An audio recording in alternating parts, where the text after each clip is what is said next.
Welcome to the bold analysis, ladies and gentlemen. There is a question that is bothering Kenyans across the political divide. And what many people are asking is, why is Raila Odinga and the Azimio team mark timing on the mass action? Is he spiraling around the plan? But I want to say that in this channel, someone gave me a challenge and gave me a response saying that what Raila said yesterday on pushing it to the 20th is part of the process, because it is not an event.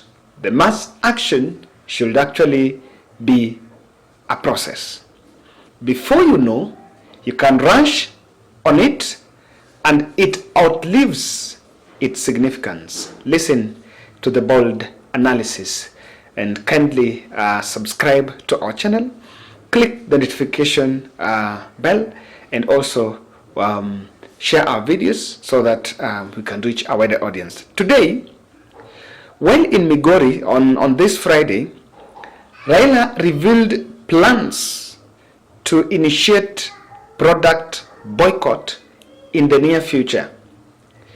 And it was very a little bit interesting enough, because I think he was talking and the public singled out eggs. Someone said the public talked about the issue of the eggs.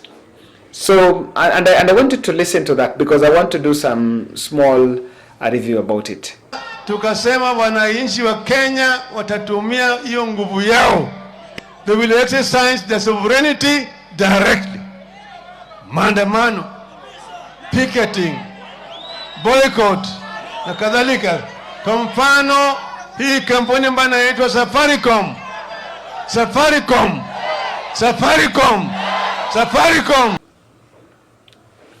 Now, you know, that points out to something. The eggs is associated with President William Ruto, is the chief egg merchandiser in the country. So, what do you see? That, and I want to say that I also want to give a very good disclaimer that things don't just happen. Maybe some people are there, and when they just heard about it, they just remembered that of William Ruto, and then Raila shouted about it.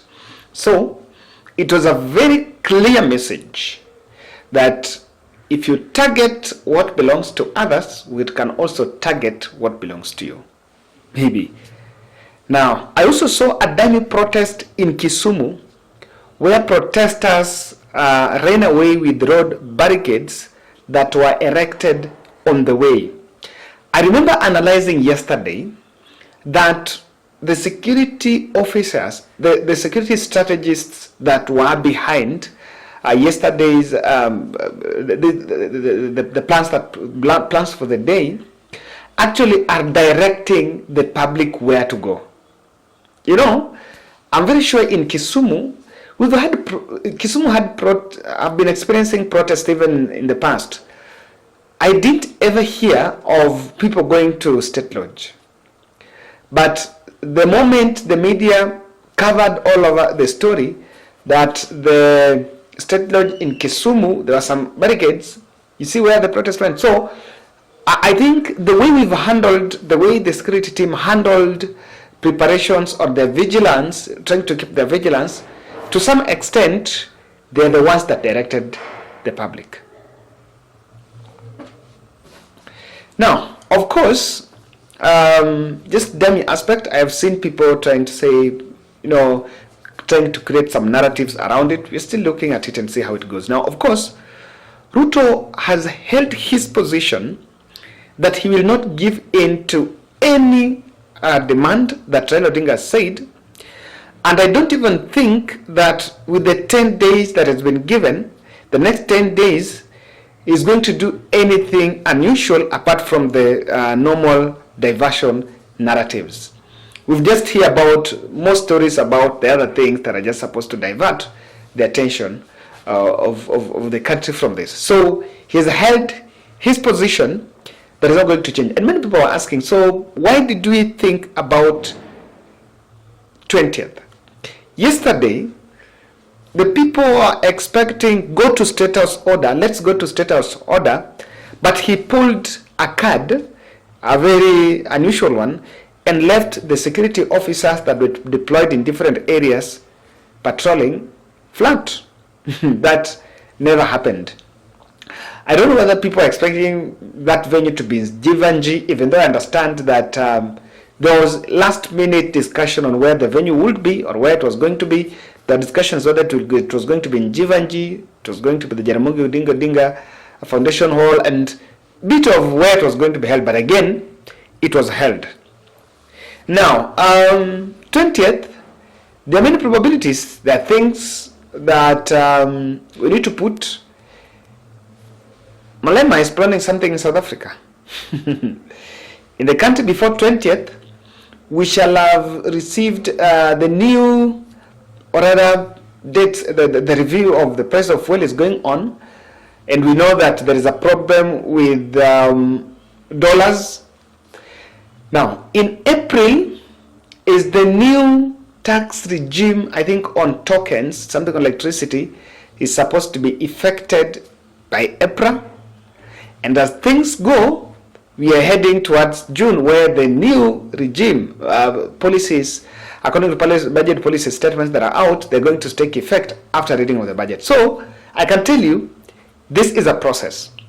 It's true that having a demo and going to State House, probably yes, you can go to State House. I've seen people, I've seen some of the supporters that were talking about it, and stage a sit down in State House for the whole day. But are you sure that that can change William Ruto? Let's be it. You know, and I want to ask a very wide question. Between staging a protest around Moi Avenue, sitting on the road and within town there for 6 hours, and staging a sit down in State House compound for 7 hours, which one do you think Kenyans will feel the pinch? Think about it.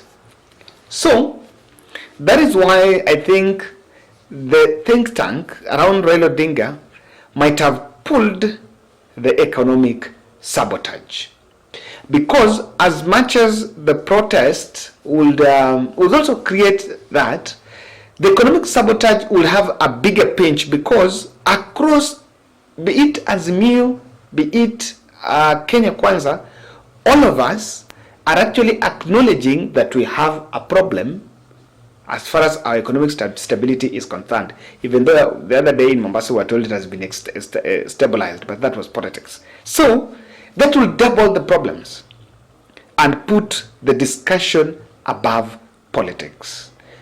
Listen to what Mutahi Ngunyi said yesterday. The problem we are having in this country, and let's say it as it is not that we don't have the solutions. We have put politics above leadership. Politics above everything. Be it appointments we are making, politics mbele, nyuma. Be it bills we are moving to parliament, politics. Be it corruption, politics, leadership nyuma. We are not giving leadership. And if we are giving, then we are giving political leadership. That is the problem. So for me, demonstration is a political tool, if you ask me. But when you go economic sabotage, it will rise above politics. I can tell you, and I want to tell you why. You know, our economic challenges, the problem that we are worsening. And I can promise you, it won't get any better by today and not tomorrow. Because partly it's us, and there are also global forces. There are also global challenges coming up. The Ukraine war is still reeling, is still affecting different supply chain from Europe to other African countries. Even global supply chains are disrupted because of even the global economies are struggling. So what are we saying here? That with Kenyans on the street, maybe we can look at political, but on what's happening on the economy, it's a worry that's not just for Kenya and even the Kenyan creditors. The IMFs, the Chinas, the so and the so, all those people owing, and they're taking a very, and I can tell you, the trade bigger team are taking a very strategic approach because they know that William Ruto has borrowed. Enyewe, kukopa hiyo tusidanganyane. Tumekopa. And number two, the IMF, the way Ruto is relating with the IMF, he's in conformity with their demands. You know, they never wanted the subsidies, and Uhuru did subsidies against their wish. But then when Kenya Kwanza came in, Kenya Kwanza was against the subsidies, which was their position. They've been calling for a lot of austerity measures to try to contain our economy. But when we have a problem with our economy here, then they have a problem with how we are running here.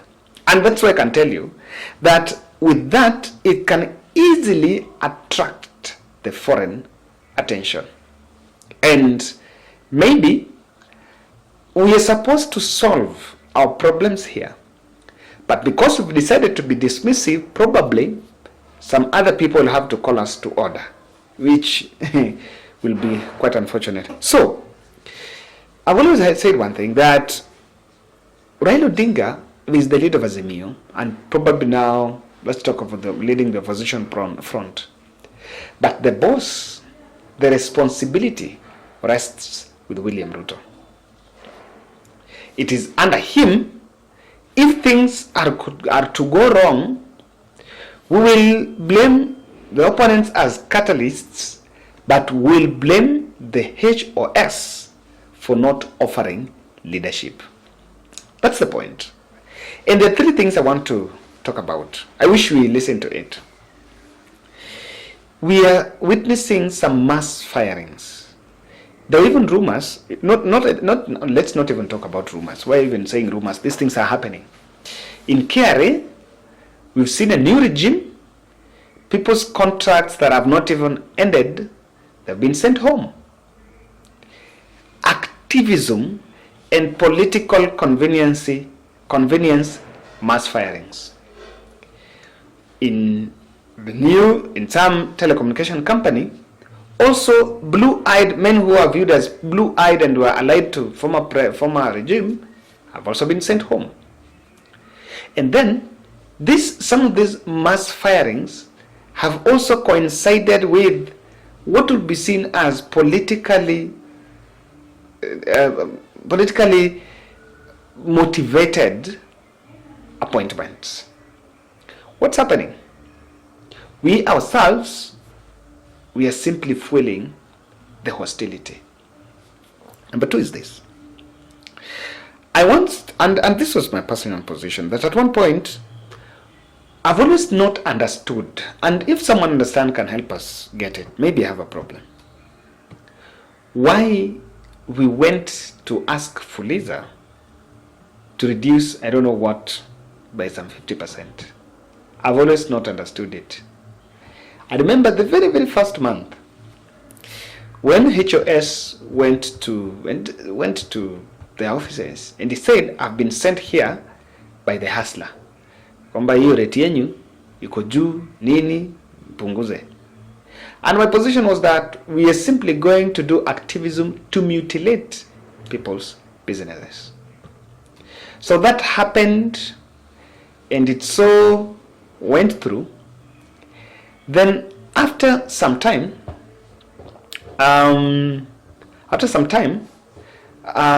we did not see the. I was asking that we have teleco, we have other service providers. Why didn't we ever walk to Kenya Power and ask Kenya Power to reduce the price of token? Why don't we ever walk to the water providers and reduce the cost of water? In fact, instead we've added the tax. Why didn't we ever intervene in the food sector? Oil, unga and so. So I said one thing that we was kind of trying to mutilate, and attacks on businesses and deeping interests in other sectors sometimes is not working. I said yesterday, and we are all in agreement. We were all asking about gas subsidy. I've seen people giving some explanations about it. We've spoken about how the milkman, this has come from the milkman story. So we are profiling other people's businesses. And now that is what is causing a counter strategies. Some of these things, sadly, may not be about you and me, but it's about them. But unajua wakipigana ni fahali wanaumia. We must contain the situation. I do believe we cannot sit and see Kenya go down, as Prof. Manyora is now running a movement on Kenya is too good to go down. Let's meet in the next.